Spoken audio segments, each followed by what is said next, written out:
And here we have the black water. You can definitely tell the color, but half of that color is just the light. Hey, it's Brock here with Uncommon Aquatics, and today we're going to set up 3 new nano tanks that we're going to use to breed some really cool microfauna and small fish and shrimp that are going to be fun for me to watch and to breed and to interact with, but then also they are going to provide a ever-growing food web for the larger fish in the other aquariums. So by the end of the video, all 3 of these will be set up and stocked, and hopefully we will have all learned a little bit about the different creatures being kept in them. Now, the fish and the microfauna are already here. The shrimp will be here tomorrow, but I won't publish this video till everything is done. So let's go over what we've got. So we do have the 3 small aquariums. These are like $12 at PetSmart. It's 5.5 gallon, dimensions 16 3/8, 8 by 8 3/8 by 10.5. So 16 by 8 by 10 roughly. Now I've got a shelf right over here that is perfectly set up to house these without building a stand or going through anything elaborate, and it will be right next to the 125. So after our 3 aquariums, we have 3 live plants. I'm only right now putting 1 of these plants in each aquarium. These 2 are Anubias, specifically Anubias congensis. I'm gonna always pronounce these names wrong. Then we've got an Amazon sword plant here. And the tank that gets the Amazon sword plant is also getting this Java moss. It's tubes with the moss growing on it. All of this is from PetSmart. I generally don't like to buy the plants in these tubes, but I was getting everything else there and it worked out. And the reason is because these were grown with the leaves exposed, and when they have to transition to being fully submerged, they don't necessarily always do that. They may die back and then have to regrow. Next thing we need is filtration. So we have 3 sponge filters, really small sponge filters. These are like $7 PetSmart. Then we have an air pump to run those. We have our air tubing. I actually have multiple air pumps and I've got kind of extra of everything, but I think this is all we'll need. We've got a couple of these tees to tee the airline off, some air stones. We've got some super glue gel for attaching the Anubias to this piece of driftwood. And driftwood pieces can be expensive. So I bought this fairly large one for $15, and I'm going to cut it into pieces and put the pieces in so that I got my driftwood for $5 an aquarium instead of $15. I also have 3 of these little clamp lights. I'm gonna keep this budget and low cost, and these will work just fine. Now, I already have a timer on this wall, so I'm going to plug this 6 outlet extension cord into my timer, and then we'll have our lights on a timer. And the last thing we have is light bulbs for those clamp-on lights. These are 1300 lumens. Now, I'm sure all of you are familiar with the nitrogen cycle. And if you're gonna do the same thing I am, but you don't have an established, fully cycled aquarium, you might want to get it set up and let it sit for a little while and cycle with a single neon in it or something, and just get it fully cycled first. But for most of us, if we have another aquarium, that's why we're gonna be doing this, then we probably don't need to do that. So what I'm going to do, I've got this large aquarium stone in the 125. I'm gonna scoop a bunch of that out because I would rather have smaller aquarium stone in here, but I don't wanna switch it. So I'm gonna scoop a bunch of rock into each aquarium. And I'm not gonna put down a full thick substrate because really the leaf litter that I'm gonna be using is going to make my substrate for most of these aquariums. But I'm gonna scoop out a bunch of this, and if you don't know, I'll just go ahead and say it. There's nitrifying bacteria that jumpstarts your nitrogen cycle in the rocks. So by taking those rocks and putting them in here, it's partially cycled. Then I've bought this product that says it starts the cycle for you, and it claims that you can put fish in the next day. I don't ever just trust this though. So I'm gonna use rocks out of here. I'm going to use the quick start, and I'm also going to take some filter media out of my hang on the back filters, and I'm going to wring those out onto my new sponge filters and get these sponge filters saturated with the bacteria from my other filters. By doing all that, there should be no reason I can't go ahead and put my fauna into these tanks today. I said I was going to put the rocks in first, but I thought, why not do that in the light? So I've got my 3 clamp lights up right here. These are really bright, and they are adjustable in their color temperature. And I'm not sure what color temperature I want, and this may be way too much light. I may cut this back and only use 2 or move them further away. Right now they're in a convenient clamping location, and I've got these 2 set to more of a white light and this one set to more of a yellow light, and that light's going to spread between them obviously. After adding some of the big rock out of the big aquarium, I also added in some of the small rock, and then I put the rest of the small rock in the big tank. I'll show you in a minute what that looks like. Then I took water out of the main aquarium and filled this up this far. It's good clean water, but essentially I'm doing a small water change in the 125 by pulling about 10 gallons of water out of it for these tanks. And I want to do everything I can to make these cycled, even if that means there's a little bit of nitrates in them on day 1, something like that. Now these filters are super simple, but I decided not to use the T's. One of the pumps I had 2 hoses, so I ran 2 hoses out of that one pump to these filters. This tank will come off of a separate filter. When you open those filters, they're fully assembled. And then you just slide this tube off, slide it up your airline, plug your airline in, and then slide that tube back on and drop this in. The filter setup takes like 30 seconds. Now, this is filter media out of my other hang on the back filter. And I'm just going to squeeze this out, wring this brown, dirty filter out onto the other filter. So the rocks added bacteria that we need. The filter media added bacteria that we need. Safe Start adds the bacteria we need. This is rated for 25 gallons out of this little bottle. And obviously here we have 16.5 gallons.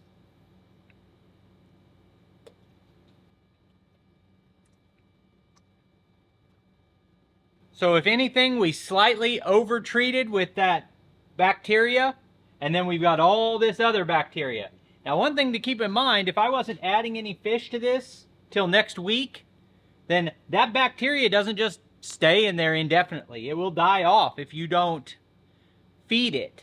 So you've got to have something in there producing ammonia, producing some type of waste. And if you don't, you at least need to put some fish food in there. If you just put some like sinking pellets in there and let it rot in the tank, that would keep your bacteria alive. 2 of these aquariums are getting driftwood with the Anubias on it. I'm just going to drop them in and see if they sink, and that is great news. I love it when they sink. We're going to let those soak. We're going to go ahead and get our plants in there so that they stay wet. Then we'll come back to that in a little bit. So we've got, each of those packages had 2 pieces of this Anubias. We're going to put 2 in on that driftwood and 2 on this driftwood. Then we've put our Amazon sword plant in here. I'm going to place that right in front of the filter to make it look a little nicer. On the sword plant, I tore off all the dead leaves already. The sword plant is the only root plant going in here, so I am going to give it a root tab. These are Aquarium Co-op root tabs. I don't have any preference for any brand, but that's what I happen to have. Corey's a pretty cool guy. So the aquarium that has the Amazon sword is getting this tube right here that has the moss on it. The next thing we're going to do is add these catappa leaves. These are from Aquarium Co-op. These are ideal for breeding, for shrimp, for microorganisms, and anything that prefers soft, acidic water, then these leaves are great. Now they will, just like the wood, they will take your clear water and make it a little bit of a tan color. And it's a matter of whether or not you like that. But really, this is about whether or not it's healthy for the organisms. So we're going to put some of these in. We're going to put 2 in that tank. We're going to put 2 in this one. And we're going to put 1 over here. Now those are shrimp tanks and microfauna tanks. This is a guppy tank. And the guppies don't necessarily need this. So we only put 1 in there. Normally I would be putting dechlorinator in here, but I took this water out of my other aquarium so I don't have to do that. After I refilled the main aquarium, I dechlorinated. Now the guppies I have here in this bowl, I picked those up yesterday and they're ready to add. Lots of beautiful guppies. And these are not high dollar guppies. I went into my local fish store, said give me the ones that have the most orange on them. And give me 2 females for every male. And I've got 18 fish here. So that's 6 male guppies, 12 female in this bowl. They're not the fanciest guppies, but they all are the same color. So I should continue to get that same color out of the babies. So I'm going to go ahead and empty this bowl into the first aquarium. Now, this is the part that's exciting to me. This box came from Phillips Fish Works. If you're not familiar with Phillips Fish Works, go to their website, go to their YouTube channel. The dude is amazing. His name's Tony, and he's dedicated a large portion of his free time in his life to raising microfauna and educating the public on what that is and how to deal with it. And I'm just really impressed with what he's doing. Let's open the box up and I'll show you what we got. So our first bag is a floating plant. I think this is hornwort or moneywort or something like that. And I've got a bunch of it in the main aquarium that came from him. Super easy to grow. You can kind of poke it, one end of it into the gravel to make it look like a regular plant, but really it's more of a floating plant. We just drop it in there. It's going to help clean the water in the aquarium. And actually, I think while I'm at it, I'll just take some of this from before that's grown out from my last order from Tony, or from Phillips Fish Works, and I'll go ahead and put some of this in all 3 aquariums. I'm also going to take some of this water lettuce and put in each aquarium.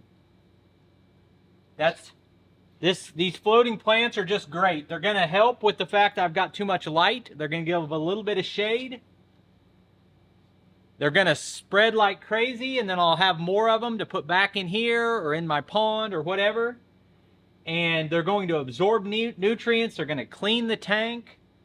Just beneficial in every way. I used to not want floating plants because of how much I hate duckweed, but these larger floating plants, I'm really starting to like them now. Put too much light and shade with the floating plants. All right. Now, I don't have a magnifying glass to show this, and my camera is not going to get in there and show this. I will find a way to film these at a later date. But in this bag, we have 10 isopods. These are the scuds, I believe. It's a little microorganism. If you understand why shrimp are valuable to an aquarium, these are based on the same principle. That an aquarium, you originally think an aquarium is a box, a glass box with water and a fish. Then you say, wait a minute, the fish can't be in there by himself. He needs bacteria. Without the bacteria, you can't keep fish. So it's a 2-part symbiotic relationship. Then you say, wait a minute, if we add plants, now we have a 3-part symbiotic culture. Then you say, well, you know, if we had snails in there to eat anything that died and clean up the bottom, okay, well, now we have a 4-part symbiotic relationship. But really what you want is an ecosystem with 15 layers in it. All kinds of bacteria, all kinds of tiny organisms. This is an example. Shrimp are what most people think of as your smallest visible organism, but there are like 2 more layers below shrimp, and that's what's in this bag. And by culturing it in this aquarium, I'll let it reproduce and continue to grow until there's so much of it in there, I can start putting it into my main tank. I want this tank to be just completely full of microorganisms. Now, just like I included these catappa leaves, Phillips Fishworks puts some of those leaves and little gumballs and different things that are food for the microorganisms. They put that in your order. I ordered a bag of isopods and a bag of scuds. Those were the scuds. I believe these are the isopods. I wonder if you can see them. Oh yeah, you can probably see those swimming around.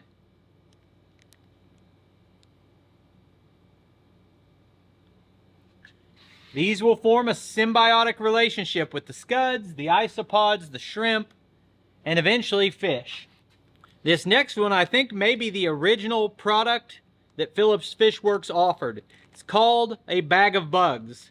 And this whole thing is just full of leaves and little burrs and then a mix of like 5 or 6 different types of microorganisms. So we're going to put all this in there. And I could have just done this, but I thought, why not kind of supercharge some of those microfauna cultures? The last bag I have here is from Phillips Fishworks again. It's a bag of green water. This is literally algae, but it's food for these microorganisms, and it's the newest product they've got to offer. They've got a setup where you can grow your own buckets of green water to feed these, and I wish I had more of it, but I got one bag to try it out. I'm gonna split that into these 2 aquariums.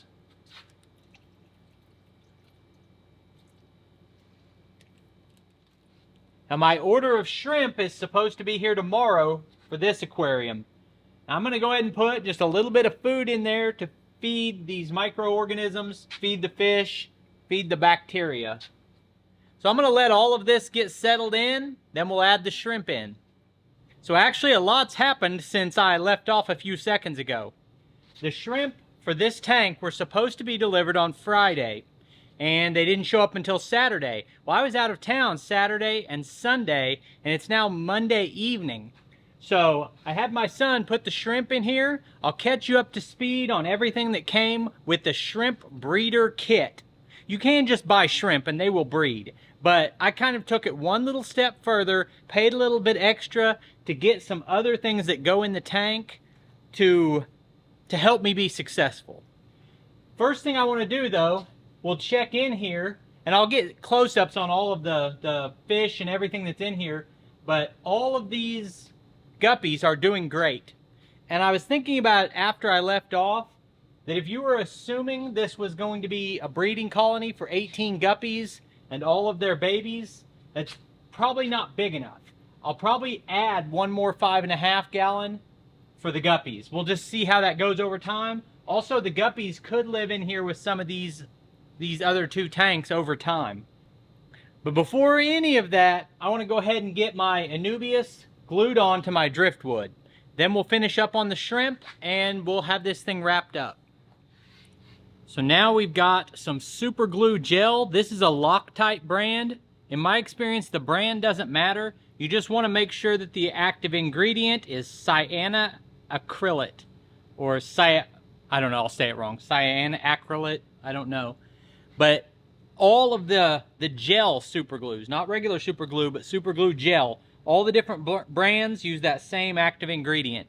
And we'll just take our piece of driftwood, and I dried it off, squeeze out some gel, we'll get our rhizome plant, and I dried this off and I dried the plant off.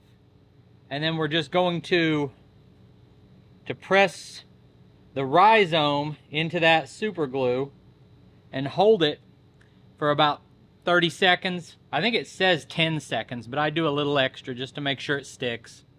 So now, this is what I do in all my aquariums. That is a fantastic looking little decoration that's real wood and a real living plant. But the Anubias is so hardy that it's super easy to care for, even in a low light aquarium. And this is Java fern, and it's the same way, and we're going to glue it on the same way. Okay, so now this has 2 live plants on it. I'm going to let it dry for another minute. Then we'll just drop this into the aquarium. I'm gonna do one of these for each aquarium. I've also got a piece of coconut shell here with some Java moss and those tubes I showed you earlier with Java moss. We're gonna have lots of live plants in these little tiny aquariums, which is what these babies need, is a place to hide, and then this also keeps the water clean. All right, so let's talk about what came in this breeding kit. Obviously, the shrimp came in it.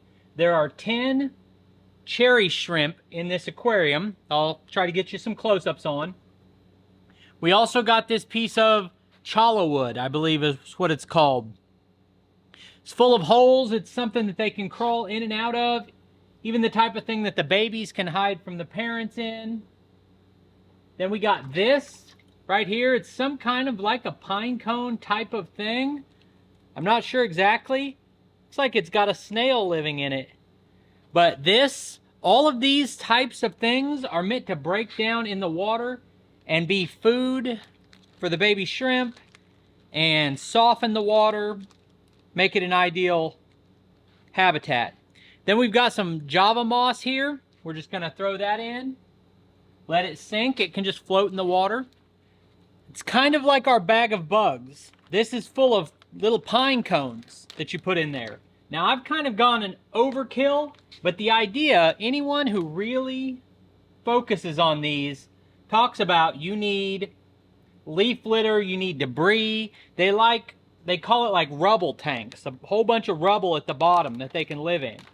If I had realized, and it told me on the package, but if I realized how much of this I was getting, I wouldn't have added my own. Because I basically added all my own stuff like this, and then they sent it to me. So I'm going to split these between these tanks.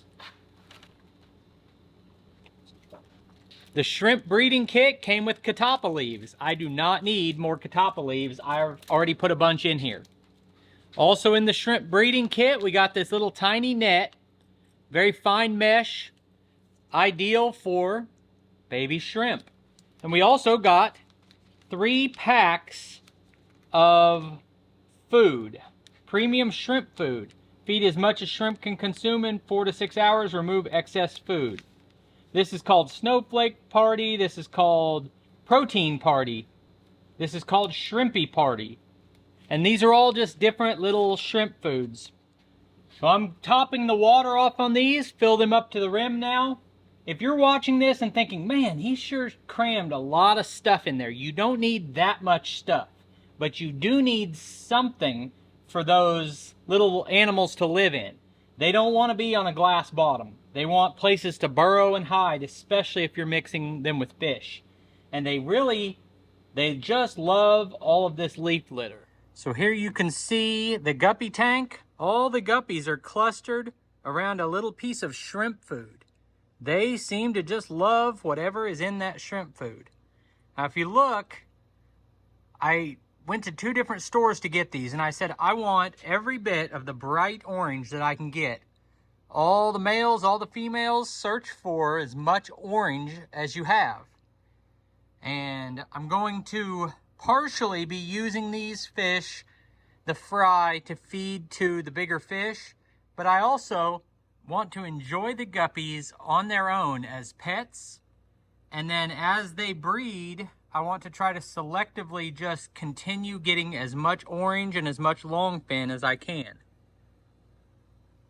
Beautiful little fish. And here we have the black water. You can definitely tell the color, but half of that color is just the light. Let me see if I can adjust the temperature on that light and see the difference it makes. Yeah, so this already is darkened by having more leaf litter in it, but mainly what you're seeing is the difference in the light. I'm gonna go ahead and run it that way because now we're getting some of this more yellow light over here and some of the blue light over here and getting a full spectrum. Now these are microorganisms. They're gonna be very hard to catch on camera, but I can see them moving around. If I can find any of them swimming. See those little specks are going up and they're actively moving. Now some of that is just debris in there, but some of it, like right there, those are little creatures actively swimming around. And there's a lot more of them buried into the substrate. And the goal here is to just let them reproduce for a long time until there's a whole population. We've got a little snail back there. You can see multiple microorganisms on the filter, on the moss. I think they're doing good. And then here is our shrimp. This website had 4 grades of cherry shrimp. The cheapest ones, a lot of times they would have a cherry tinge to them, but you could still see through them. This is grade 2. They call it Sakura grade. Then the brighter than that, I don't remember the names, but they had 4 grades based on how bright the red is. I think these are a gorgeous red.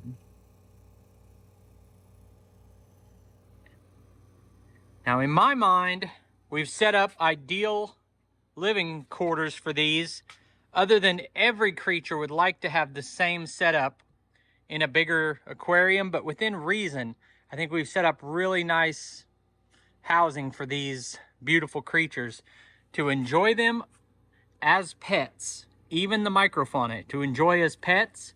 But once they overpopulate this, my goal is to have all 3 of these tanks so over-inhabited that I stock the 125 full of the same species. And we've just got microorganisms all through the rock down here, shrimp everywhere. Now, obviously, if I put shrimp in here, all these fish are going to eat the shrimp. They're going to eat the scuds. But that is the perfect food for these fish, is these organisms here. That's why it's called a food web, a food pyramid. It's got layers to it. Here you can see the above shot of the guppy tank. Got quite a bit of water lettuce. That will spread quickly, provide some shade over the rest of this, and soak up all those nutrients. Same thing here from above and here. Okay, so this turned out exactly the way I wanted it to. I'm really excited about seeing what happens with this going forward, and hopefully everything in here is lived. Now, you only saw 10 shrimp in here. There's hundreds in here. This is overstocked. This, I would like to have like 100 shrimp in there, but they're kind of expensive. So I bought the breeder starter pack with 10. When those arrived, I went ahead and ordered 3 more 10 packs. So I have 30 more shrimp that'll be here this week. I'll have 40 in there, and I'll be keeping you guys updated on this over time, and I'll let you know how it goes. I appreciate you taking time to watch the video. I'll put links on the screen to a couple more of our videos, and I'll see you next time.